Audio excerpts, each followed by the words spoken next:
Plus d'une décennie s'est écoulée depuis la dernière réforme de la loi sur les langues officielles au Nouveau-Brunswick. Un des premiers constats des commissaires, c'est que les Néo-Brunswickois connaissent la loi sur les langues officielles, mais ne comprennent pas ce qui est attendu d'eux pour la respecter.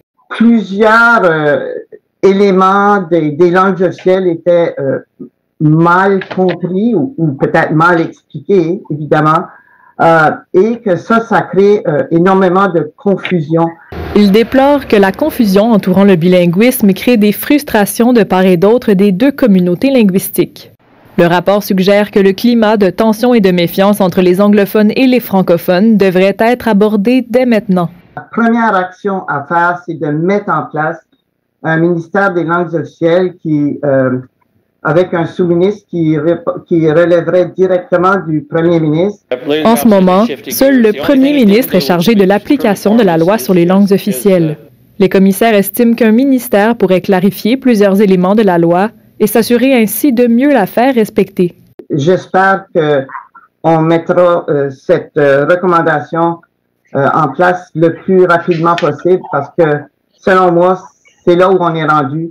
On recommande au gouvernement d'aborder des thématiques jugées prioritaires, le bilinguisme dans les foyers de soins, les régies de la santé et les services publics provinciaux. Et les commissaires demandent que l'évaluation de la mise en œuvre de ces recommandations ait lieu dans 5 ans. De réviser une loi à tous les 10 ans, c'est énorme compte tenu du temps passé et de la vitesse à laquelle on fonctionne aujourd'hui.